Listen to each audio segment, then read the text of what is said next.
무관한실입니다. 아멘. 아멘. 네. 오늘 그 찬양을 하면서 정말 주 앞에 빨리 나가고 싶은 그런 마음이 열심히 생기게 됩니다. 우리 지난주에는 우리 EM 특별 안식일을 보냈습니다. 그렇죠? 그래서 우리 아틀란타 교회에서 신무하고 계시는 전성용 목사님 모시고 우리 지난 금요일에는 무슨 제목을 나눴냐면 My God, 나의 하나님이라는 말씀을 나눴습니다. 다른 사람의 하나님이 아니라 나의 하나님을 만나야 된다라는 거죠. 오늘 저의 말씀의 제목은 이것은 아닙니다. 매일 깨끗해지는 삶.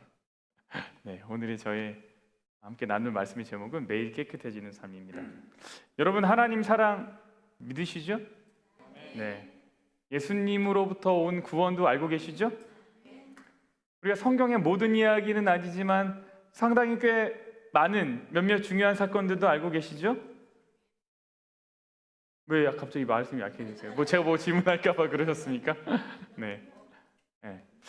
아이들이랑 예배 드릴 때면 아이들이 이제 항상 예배를 열심히 드리는 거는 아니잖아요. 드리기 싫을 때가 있죠. 우리와 비슷한 것 같아요.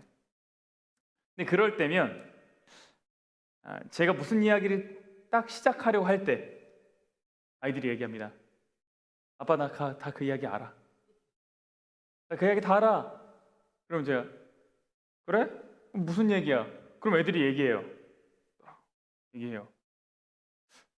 맞았는데? 이렇게 얘기하면 그럼 빨리 이제 기도하고 마무리하자. 우리 다 알았으니까 기도하고 마무리하자. 약간 이렇게 할 때가 있습니다. 나 그 이야기 다 알아. 이 말은 나 이야기 다 알아. 그러니까 안 들어도 괜찮아. 이런 의미이겠죠. 예배를 드리다 보면 여러분도 이런 경험 있으실 겁니다. 무슨 이야기를 하려고 하는데 다 알아. 제 아이가 신통한 건지 똑똑한 건지 아니면 교만한 건지 첫 번째 슬라이드를 딱 띄우면 아빠가 대충 뭘 말할지 자기는 다 알겠대요. 딱 띄우는 순간 대충 다 알겠대요. 그래서 야, 집중해서 잘 들어야지. 그때 아빠 첫 장만 딱 보면 알 것 같아. 다 안다는 거예요. 뭐라고 해야 될지 모르겠더라고요. 하산하라 이렇게 떠나거라. 그럴 수도 있겠네요.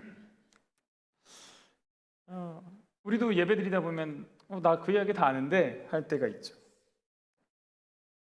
여러분, 그럼에도 우리가 왜 매 예배 때마다 말씀을 위해서 마음을 활짝 열어야 하는 이유가 무엇입니까?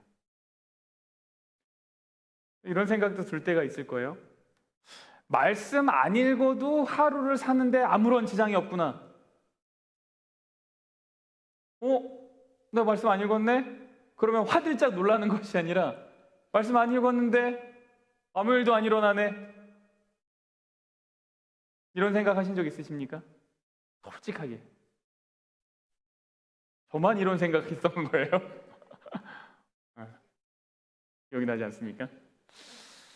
근데 한편으로 이렇게 말하는 사람도 있어요. 하루라도 예수님을 만나지 않으면 마음이 답답하다. 카톡창에 보면 아주 분명하게 써있어요. 오직 예수만이 살 길이다. 이렇게. 왜 웃으십니까? 집사님 거 지금 한번 확인해 보고 싶은데 갑자기. 네. 예수님이 아니면 살 수 없다. 이렇게 말하는 이유가 뭘까요? 근거는 뭘까요? 이렇게 적어놓는 이유는 의무 때문일까요? 아니면 마음에서 우러나오는 진심일까요?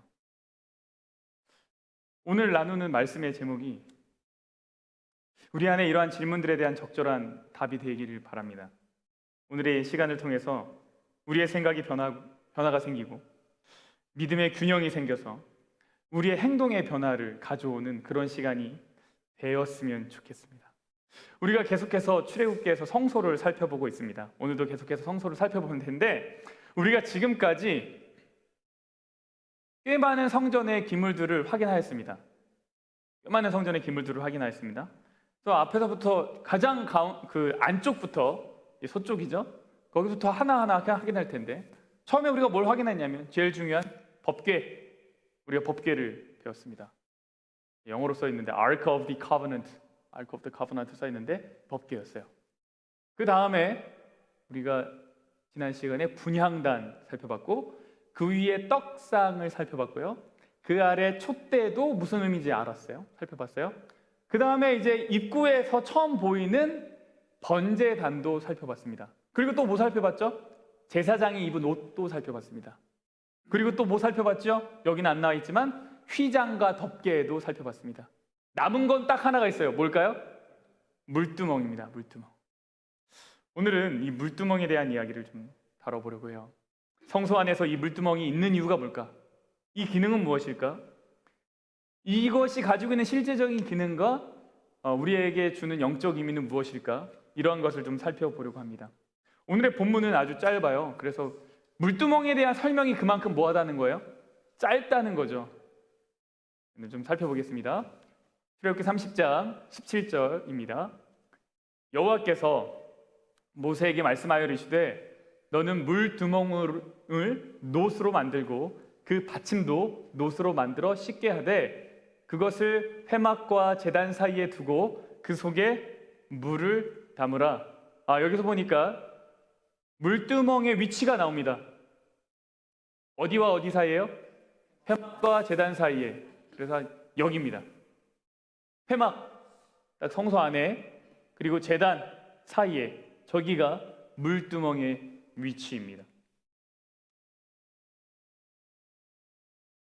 아론과 그의 아들들이 그 두멍에서 수족을 씻되, 손과 발을 씻되, 그들이 회막에 들어갈 때에, 이제 성소 안으로 봉사하러 들어갈 때에 뭐 하라고요? 물로 씻어서 죽기를 면할 것이요 제단에 가까이 서서 그 직분을 행하여 여호와 앞에 화제를 사를 때에도 그리할지니라. 이와 같이 그들이 그 수족을 씻어 죽기를 면할지니 이는 그와 그의 자손이 대대 영원히 지킬 규례니라. 물두멍의 기능이 있죠. 위치는 그 사이고 기능은 뭐냐면 씻는 겁니다. 씻는 거. 기능은 씻는 거예요. 무엇을 씻는 거죠? 재물을 씻는 겁니까? 아니면 사람을 씻는 겁니까? 사람의 손과 발을 씻는 겁니다. 이 사람이 씻지 않고 성소에 들어가거나 봉사를 하면 뭐 한다고 얘기해요? 죽게 된다라고 이야기합니다. 여러분, 많은 경우에 기물들이요 하나님을 위한 것인 경우가 많습니다. 번제단은 하나님께 제물을 드리기 위해서 존재하는 기물이에요. 그렇죠? 네. 하나님께 제물을 바치기 위해서 만들어진 거예요. 분향단은 하나님께 향을 올리기 위해서 만들어진 성소의 기물이에요. 진설병은요, 우리가 영적 의미는 이것을 우리가 이제 먹는다 이렇게 얘기는 하지만 실제적인 먼저의 첫 번째 기능은 하나님께 뭐를 드리는 거예요? 떡을 바치는 기능이 있는 거예요. 많은 기물들이 하나님을 위해서 존재합니다. 그런데 물두멍만큼은 하나님을 위해서 존재하는 게 아니에요. 물두멍은 철저히 누구를 위해서 존재하냐면 사람을 위해서 존재합니다. 사람을 위해서 존재해요. 인간을 위한 기능이 있는 거예요. 물두멍이 가진 기능, 씻는 것입니다. 왜 씻어야 할까요? 왜 씻어요? 여러분이 제사장이라고 생각해 보세요. 들어가셨습니다. 그러면 가서 뭐 해야 돼요? 처음에 마주하는 게 뭐죠? 번제단에서 뭐 합니까? 야, 양을 잡아요. 그러면 양을 잡을 때 어떻게 잡는다 그랬어요? 마취총 슉 불어가지고 탁 하면 이렇게 행 죽으면 그 다음에 아주 깨끗하게 잡는다 그랬어요? 아니면은 쉽지 않다 그랬죠? 쉽지 않아요. 양은 정말로 이렇게 죽는데요. 이렇게 죽는데요. 근데 소나 염소 잡으면 그 소리가 아주 그렇게 듣기가 쉽지가 않다고 해요. 그만큼 발부둥 치는 거죠. 그러면 온몸에 피가 묻겠죠. 번제단에서 묻은 피와 여러 가지 오물들이 있을 거예요. 제단에서 그 성소 안에서 봉사하기 전에 뭐 하는 거냐면 그것을 씻어내는 거예요. 또 무엇이 있을까요? 성소는 여러분 바닥이 있습니까? 없습니까? 따로? 성소를 우리가 공부하는 데 있어서 바닥을 따로 깐다 그랬어요? 아니요, 없어요. 그럼 뭘까요? 그냥 흙바닥. 그럼 거기에 뭐가 많아요? 먼지가 많아요. 먼지가 많아요. 근데 아무리 찾아봐도 제가 성경에 제사장들이 뭐를 신었다는 기록이 없냐면 신발을 신었다는 기록이 없습니다. 그리고 옷을 의복을 다 말해주는데 뭘 얘기 안 해줬냐면 신발은 얘기해주지 않았어요. 아마도 신발을 신지 않았던 것 같아요. 우리가 충분히 그래 볼 수 있는 게 모세한테 뭐라고 하냐면 너가 선 곳은 거룩한 것이니 너의 신을 벗으라. 그 똑같은 이야기를 여호수아에도 했어요. 그러면 그 거룩한 곳인 성소에서 봉사하는 사람들 역시 신발을 안 신었을 가능성이 매우 높죠. 그래서 언급이 없는 것 같아요. 그러면 맨발로 그 안에서 봉사한다고 하면 그 발에 먼지가 있어요, 없어요? 많아요. 먼지가 많겠죠. 더구나 피가 묻은 상태에서 흙을 걸어 다니면 더욱 많겠죠. 다 씻어내야 돼요. 이것은 첫 번째 위생적인 개념에 있어서 이것이 반드시 필요합니다. 당시 광야에서요, 위생적인 부분이 취약할 수밖에 없겠죠. 여러분 캠핑장 가면은 꼭 무슨 일이 생겨요? 비가 와요. 캠핑장 가면 비가 와요. 너무 정답을 갑자기 말씀하셔서 캠핑장 가면 아픈 사람들이 생겨요. 안 아프고 돌아오면 너무 감사한 일인데 이제 이렇게 아픈 일이 생겨요. 위생적으로 완전하지 않기 때문에 아주 집처럼 깨끗하지 않았기 때문에 변수가 많이 생기죠. 광야의 생활 역시 그랬을 거예요. 그래서 모세의 법에는요 이런 위생적인 관념이 굉장히 철저합니다. 시체를 가까이 하지 말라. 물론 그것이 가지고 있는 영적인 의미도 있지만 시체가 가지고 있는 불결함, 비위생적인 것 때문에 가까이 하지 않게 하는 이유도 있어요. 혹시나 퍼질 질병들과 전염병들이 있기 때문이죠. 여러분 성소 안에 분향단이 있죠. 분향단에 여러 가지 향초들을 잘 섞어가지고 냄새를 이렇게 내잖아요. 그것이 가지고 있는 실질적인 기능도 있어요. 이게 뭐냐면 그 안에 휘장이 뭘로 다 더러워져요? 피로 계속 더러워지잖아요. 그러면 냄새가 나고 그것이 오염되죠. 그러면 향균 작용이 필요한데 아마 분향단에서 드려지는 그 향이 방향의 의미 그리고 향균의 그런 역할들을 했을 것이다 라고 생각하는 거죠. 물두멍이의 첫 번째 기능도 역시 그러한 것입니다. 뭐예요? 손과 발을 깨끗이 씻는 거예요. 그런데 여기에 또 다른 의미가 있습니다. 성소가 구원의 그림을 우리에게 알려주기 때문에 물두멍 역시 우리의 구원에 있어서 인간의 구원에 있어서 그것을 경험하는 데 있어서 영적인 의미가 있어요. 우리가 하나님께 나아가는 일에 있어서 영적인 의미가 있습니다. 여러분 씻는다는 것은 무엇을 의미하냐면 마음을 준비한다라는 의미가 있어요. 아이들이 바깥에서 놀고 들어와요. 그리고 바로 식탁에 앉으면 밥 줍니까? 뭐 해야 돼요? 무조건 씻고 와요. 가서 손 씻고 와. 손을 씻었어요? 손 씻었는데 다시 오면서 다 씻고 나서 그 손을 수건에다가 잘 안 하고 이렇게 땀나고 먼지 묻은 옷에 이렇게 닦고 오면 그러면 잘했다고 앉아서 밥 먹을 수 있습니까? 다시 씻고 와. 씻는다는 것의 의미는 뭐냐면 이전의 나의 삶과의 구분, 내가 어떻게 살아왔는가에 대한 일에 대한 구분, 새로운 마음가짐을 갖게 해주는 거예요. 정결의식을 통해서 하나님께 나아가는 자는 구별된 마음, 새로운 마음의 자세가 필요한 것이죠. 그러기 위해서 반드시 필요한 것이 있는데 그것은 무엇인가 하면 나의 상태를 알아야 된다는 거예요. 내가 씻기 위해서는 뭐 해야 돼요? 나의 상태를 알아야 된다는 거예요. 여러분 이 이야기 잘 아실 겁니다. 굴뚝 청소를 하는 두 사람이 있었어요.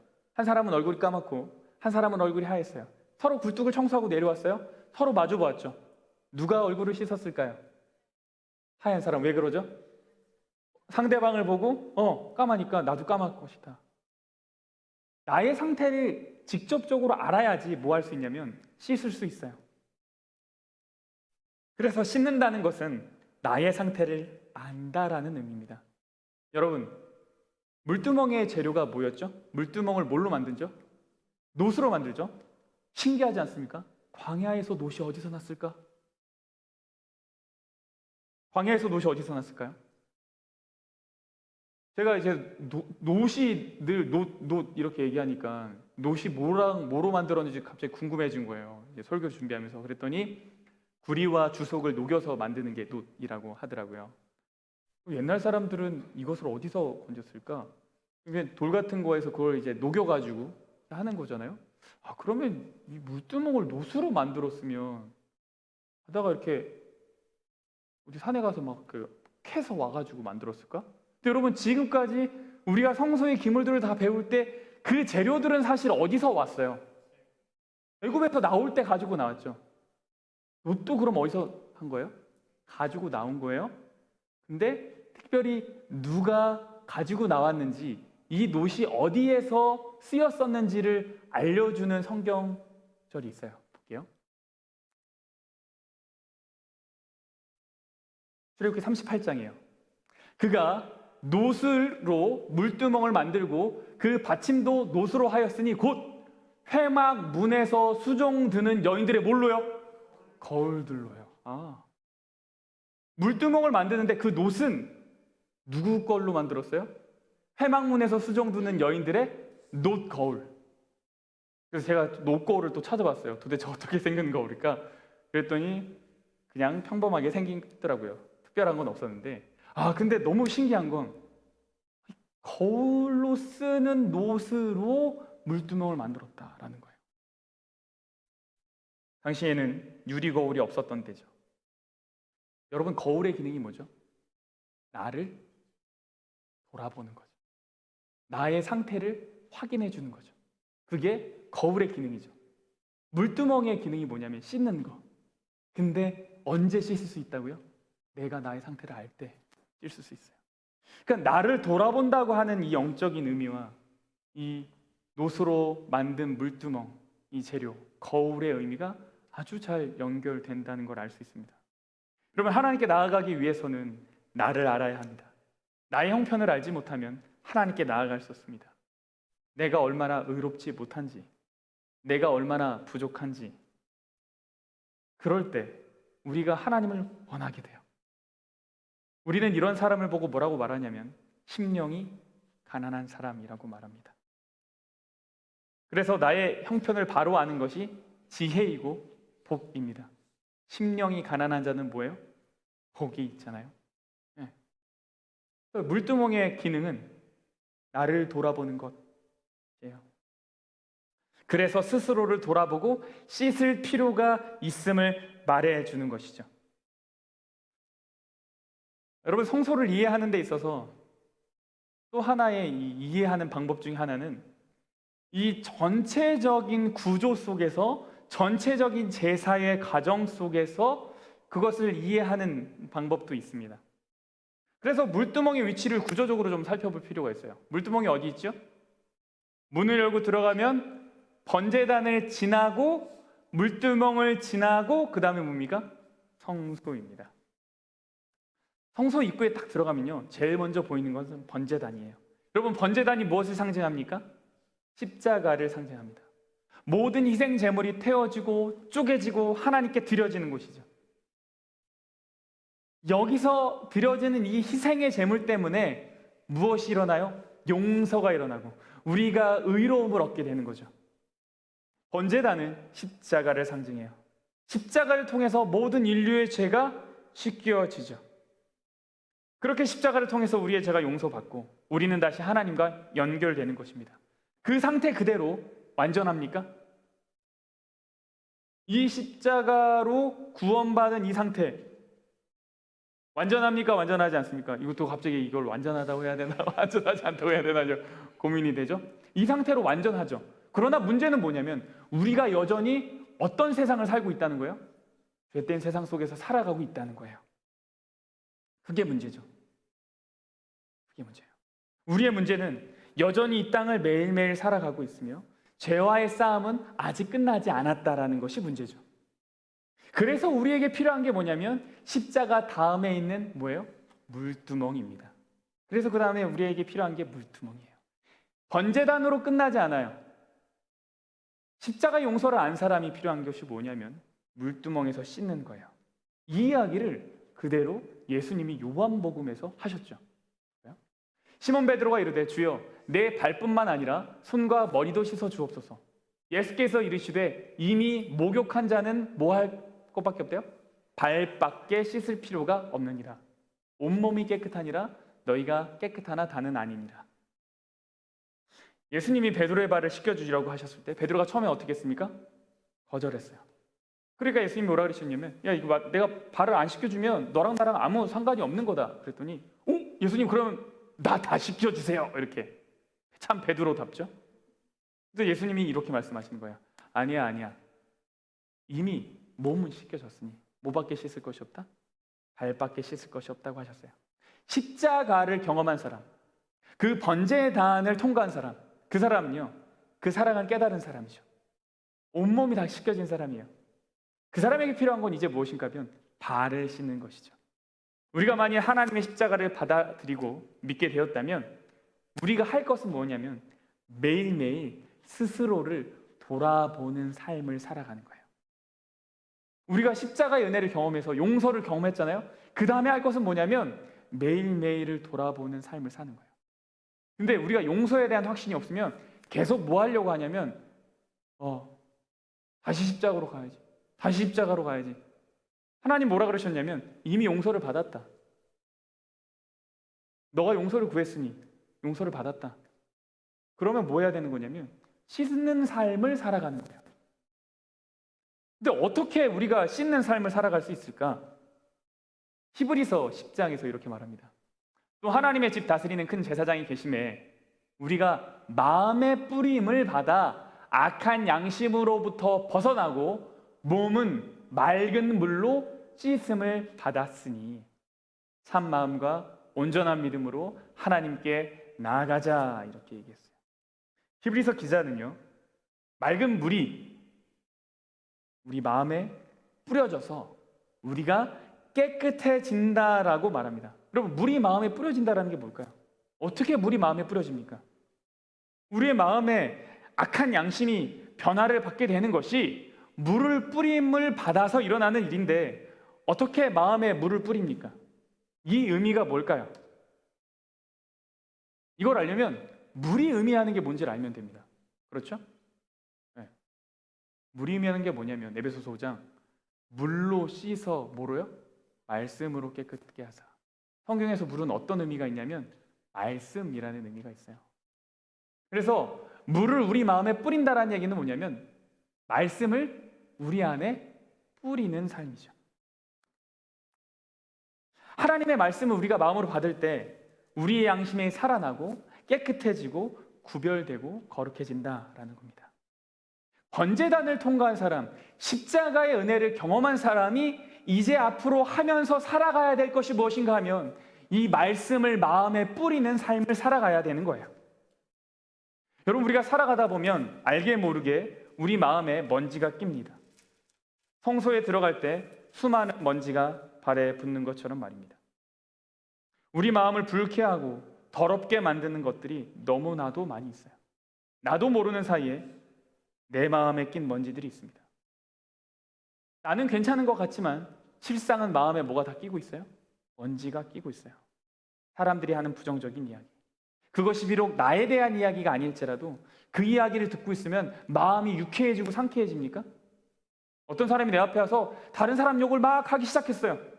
그럼 그걸 들을 때 아주 통쾌하고 막 기분이 좋아요? 역시 인생은 다이나믹해 막 이렇게 됩니까? 아니요. 뭐 맞장구 쳐줄 때도 있고 그냥 아무 말 안 하고 들을 때도 있지만 대화 끝나고 돌아가서 자리에 앉아보면 마음에 불편함이 생겨요. 이게 어떤 순간이냐면 내 마음에 먼지가 낀 순간이에요. 여러분 이거 어떻게 털어내실 겁니까? 에이 기분도 안 좋은데 유튜브나 한번 봐야지 하고 유튜브 보는 거예요? 에이 기분도 안 좋은데 밥이나 먹어야지 밥 먹는 거예요?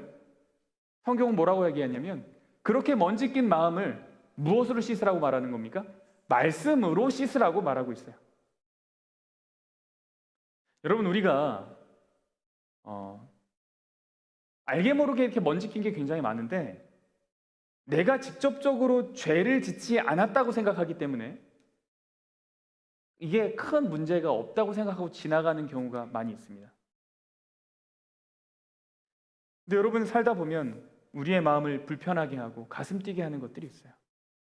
그런 세상의 이야기들이 있어요.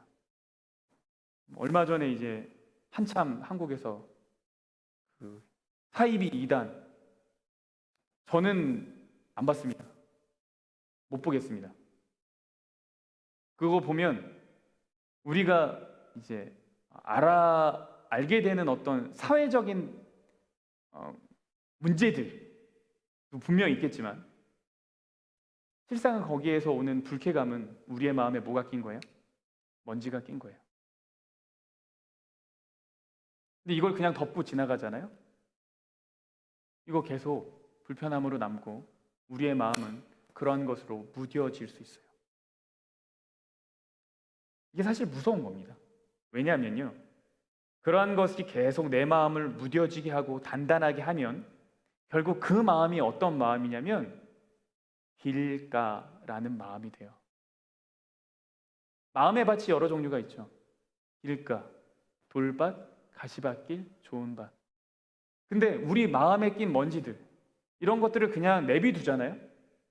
계속 내비두면 이것이 마음에 끼고 단단해지게 되면 결국 이게 길가가 돼요. 그러면 내가 말씀을 들었을 때 말씀이 내 안에 뿌리 내리지 못하는 경험을 하게 됩니다. 이미 너무 세상의 것들로부터 마음이 단단해졌기 때문이죠. 십자가의 은혜를 경험한 사람들이 해야 될 것은 무엇인가? 이 마음의 먼지를 깨끗하게 하기 위해서 말씀을 마음에 뿌리는 삶입니다. 여러분, 만약에 여러분이 직접적으로 죄를 지셨어요. 그러면 어디로 가야 됩니까? 그러면 십자가로 가야 돼요. 네, 그러면 십자가로 가야 돼요. 그런데 그렇지 않고 나도 오늘 죄를 짓지 않았어요. 그럼 이제 죄를 안 지었으니까 말씀도 안 읽어도 되는구나가 아니라 여전히 우리에게는 말씀이 필요한 거예요. 매일매일의 삶 가운데 마음이 깨끗해지는 경험이 필요한 겁니다. 매일매일이 중요합니다. 매일매일이 중요해요. 하루 건너뛰었다고 죽는 건 아닙니다. 그러나 그 꾸준함이 우리의 마음을 정말로 아름답게 열매 맺게 합니다.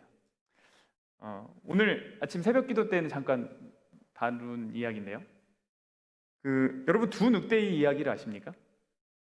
두 늑대 이야기. 이게 체로키 인디안의 어떤 그 전설 속에 있는 전설? 아니요. 옛날 이야기? 뭐 이런 이야기인데요. 할아버지와 손주가 있었는데 어느 날 할아버지가 손주에게 이렇게 말했습니다. 야야 얘야. 사람들의 마음에는 두 늑대가 산단다. 근데 이 늑대는 둘이 항상 싸우지. 근데 손주가 왜 맨날 싸워요? 한 늑대는 악한 것을 대표한단다. 화, 질투, 슬픔, 욕심, 후회, 열등감 이런 것이 가득한 늑대지. 다른 한 늑대는 선한 것을 대표한단다. 사랑, 희망, 평온, 겸손, 온유, 친절 등이지. 이 둘은 성격이 반대라서 항상 부딪히고 싸운단다. 얘야, 너는 이 두 늑대 중에 누가 이겼으면 좋겠니? 이 아이가 곰곰이 생각해 보더니 할아버지, 저는 착한 늑대가 이겼으면 좋겠어요. 그렇지. 우리 대부분은 착한 늑대가 이겼으면 하지. 그런데 얘야, 진짜로 이기는 늑대는 따로 있단다. 누가 이기나요? 누가 이깁니까? 할아버지가 이렇게 얘기했어요. 너가 먹이를 준 늑대가 이긴단다. 너가 먹이를 준 늑대가 이긴단다. 둘 중에 누가 이깁니까? 힘이 센 늑대요? 맞아요. 기운이 센 늑대요. 우리가 먹이를 준 늑대가 이깁니다. 우리가 우리 마음에 말씀을 뿌리지 않으면 우리의 선한 능력은 무너지고 약해질 수밖에 없습니다. 우리 마음에 쌓여가는 것이 아름답지 않은 것일 가능성이 아주 높은 세상에서 살아가고 있기 때문이에요. 우리가 해야 될 것은 뭐냐면 이 세상의 아름다운 것을 보고 발견하고 묵상하고 마음에 담아두는 거죠. 하나님을 닮은 것을 발견하는 거죠. 그 가운데 가장 아름다움을 깊이 누리게 되는 것이 뭐냐면 말씀. 우리는 매일의 삶 가운데서 우리의 마음에 말씀을 뿌리고 살아야 하는 거죠. 여러분, 물두멍에 가진 특징이 있습니다. 물두멍. 이 물두멍이라는 이 기물이 가진 특징이 있는데, 이 물두멍은요 아주 특이하게 치수가 기록되지 않았습니다. 성경의 모든 기물이 치수가 기록되어 있어요.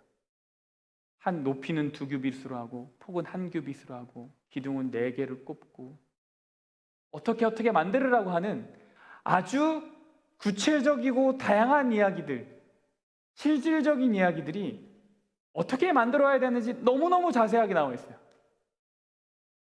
그런데 물두멍은요, 아까 우리가 읽은 게 끝입니다. 어느 정도의 크기로 만들려고 하는지 나와 있지가 않아요. 그래서 제가 왜 그럴까? 왜 이거를 치수를 기록하지 않았을까? 고민을 하게 됐는데 이런 의미일까라는 생각이 들었어요. 정답은 아닙니다. 전혀 신학적이지도 않아요. 그냥 저 혼자 그렇게 묵상한 겁니다. 여러분, 말씀이 꼭 필요하지만 모든 사람한테 말씀 다 읽으라고 할 수 없어요. 오늘부터 1시간 안 읽으면 여러분 큰일 납니다 라고 말할 수도 없어요. 말씀을 안 읽던 사람이 어떻게 그 다음날부터 결심한다고 1시간 말씀을 읽을 수 있겠어요? 특별한 경우가 아니면 아주 쉽지 않아요. 사람마다 씻어야 하는 양이 다를 거예요. 사람마다 씻어야 되는 양이 달라요. 어떤 사람은 이 작은 세숫대와 같은 물두멍에서 씻는 것부터 시작해야 될 수도 있어요. 이 물두멍의 크기가 말씀의 양이라고 한다면요, 그것이 말씀의 깊이라고 한다면 어떤 사람에게 말씀 읽고 당장 엄청난 인사이트를 발견하고 거기서 폭포수 같은 은혜를 경험하고 쏟아내라고 말할 수 있겠어요? 아니에요. 사람마다 형편이 다 다르기 때문에 그럴 수 없어요. 그래서 아마 크기가 기록되지 않았나 보다, 이런 생각을 좀 하게 됐어요. 필요한 건 뭐냐면, 중요한 건 말씀을 반드시 읽되 내가 할 수 있는 만큼의 목표를 정하고 읽어야 된다는 거예요. 안 읽던 사람이 습관을 만들어가는 것이 생각처럼 쉽지 않습니다. 왜냐하면 나를 방해하는 요소들이 그대로 있기 때문이에요. 내가 말씀을 읽는 것을 방해하는 것들, 그게 나쁘다는 게 아니에요. 그냥 우리 삶에 여러 가지 문제들은 무엇인가를 집중하게 하는데 방해되죠. 주방에서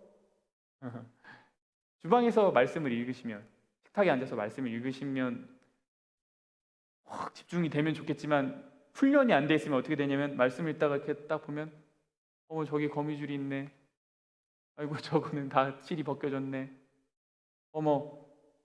저 냄비는 왜 아직도 저렇고 있어, 아이고 저거 씻었어야 되는데 못 씻었네. 온갖 것들이 우리 생각에 들어오잖아요. 그죠? 훈련이 되지 않으면 그럴 수밖에 없어요. 그 사람한테 당장 앉아가지고 1시간씩 성경 읽어요, 이거는 말이 안 되는 거죠. 그래서 우리의 삶에 이제 방해 요소들이 있기 때문에 처음에 이제 시작하실 때 조용하고 구별된 공간이 필요합니다. 방해받지 않을 수 있는 그런 곳이 필요해요. 그래서 온전히 집중할 수 있는 어떤 장소가 필요합니다. 그리고 꼭 시간을 정했으면 좋겠는데